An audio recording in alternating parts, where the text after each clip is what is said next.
Meaning, when we're careful not to do the negative commandments, all the thou shalt nots of the Torah, if we're really careful with accuracy and precision, avoiding all the negative commandments, so what happens is you leave the zodiac of the constellational influence on your life.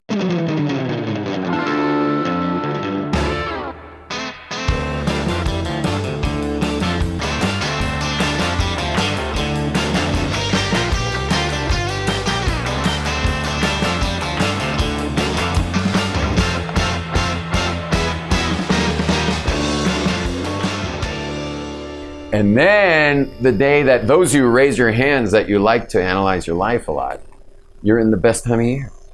Because this time of year, from the first of the month, which was the 1st of September anyway this year, but the first of the month of Elul, all the way till Yom Kippur, you can do full self-reflection without shooting yourself in the foot. You will have Siyata D'Shmaya to grow during this time of year, so you can really kind of open it all up right now. And like really look at what's going on with you, what's happening in there.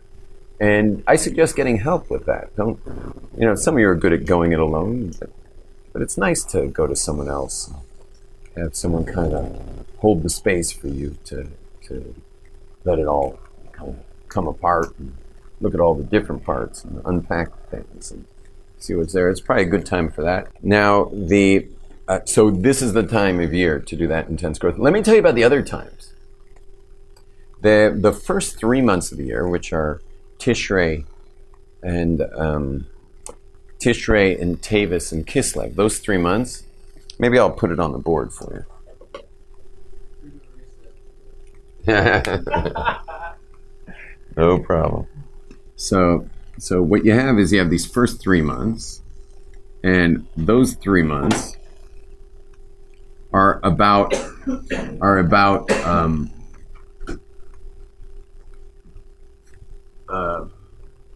it's planting of the seeds of life. It's well, the second 3 are potential, the third 3 are actualization, and the last 3 are reflection. So the planting is called I don't know what to call it. You know what, let's call it creation. Which makes sense, because the first day of the month is Rosh Hashanah, which is like a holiday commemorating creation of the world. Okay? So these are about creation. Then they move into 3 more months, which are about potential. Then you're guiding the potential of all that. Then there's the 3 months, which are, by the way, this is like Rosh Hashanah goes into most of Kislev, and then potential is this. This is the winter solstice right here, and then that moves out towards the Purim is around here, and then begins the holiday of Passover, Nisan, and this is the actualization. This is where all the fruits are, like the trees are all like coming out with their fruits, and the grains are coming up, and it's where we reap. And we get the fruit of our year. That's the actualization. That's springing forth. We call it the spring. And then the last 3 months, which we're now finishing, are called the reflection.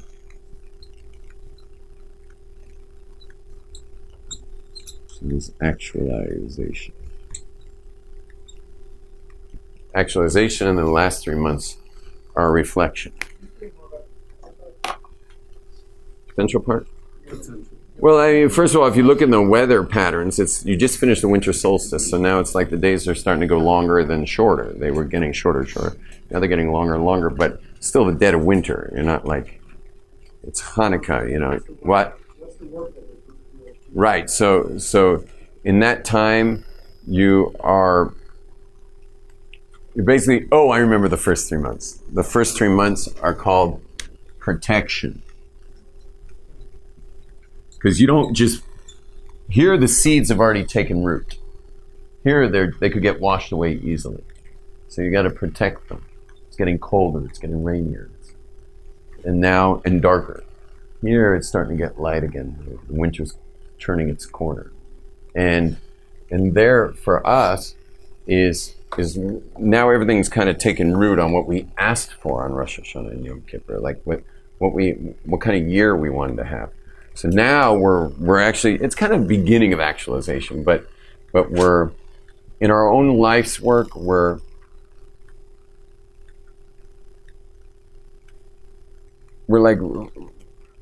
really formulating ourselves in what we're doing. You know, like this would be later stages of R&D. If you were, let's say, going to go out and work, so this would be later planning stages and all that. And I mean, this is true planning here, but this is now, you know, here we're already like guiding things of how we're going to come out. You'd be kind of rolling out the plan now. But then by the time you get to spring, to Nisan, now you're doing it. You're actually totally involved. You're out of the. You're not even on the tree anymore. It's the fruits of it all, and then it's the 3 months of looking back, which begins, nationally and then individually. Yeah, I don't have better words to articulate it really. Now, what I had said before was that Jews, who are the moodiest people, shouldn't be having moods at all. Rather, they should be always riding the wave of the Jewish calendar. And I'd like to give a how to do that. Meaning, besides knowing, obviously, the nature of the calendar, you got to study the calendar. Also, it's highly recommended that a Jewish man or woman spends 1 year in Jerusalem. Meaning, if they're not going to live here ultimately, they should at least have spent 1 year in Jerusalem. The second best would be to spend 1 year in a yeshiva anywhere in the world. Yeah. Me. I made that up. Yeah. The reason I made it up is that in order to create Jewish literacy, it would be, you're not exactly a literate Jew if you haven't had a whole calendar, like the entire 365. Inside a fully observant environment that's living it to the T. So Jerusalem is a place where, Jerusalem's where it's just everywhere. It's all around you. You're living it fully. It's also the location of the pilgrimages of the major holidays that are, coming our way. A second best would be yeshiva in Israel and anywhere in Israel. And the third best would be a yeshiva outside of Israel. But to at least live an entire immersed year, so meaning it'll become the benchmark through which you guide, that will guide or through which you judge all holidays for the rest of your history. By the way, I meet people who only spend a time here, not a whole year, and you can see the holes. Like, they seem to know everything about part of the calendar, and then they have these like gaping holes for part of the calendar.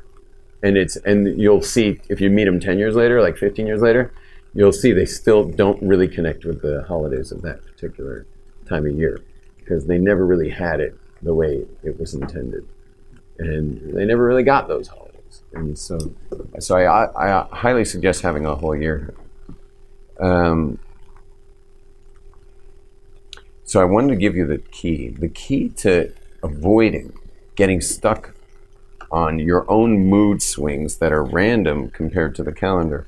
The key to getting unstuck on those is to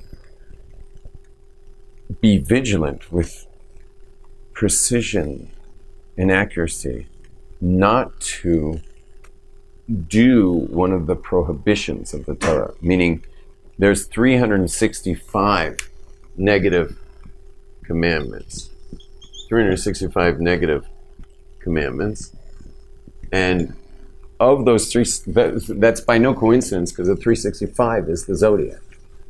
That is the years. That is the constellations, and it's not our constellations, because we're a lunar family. The Jewish tribe is 355 of the lunar cycle. Shana is actually the year. Shana is Shin is 300. Nun is Hey is 50, and Hey is 5. 355 is the lunar calendar.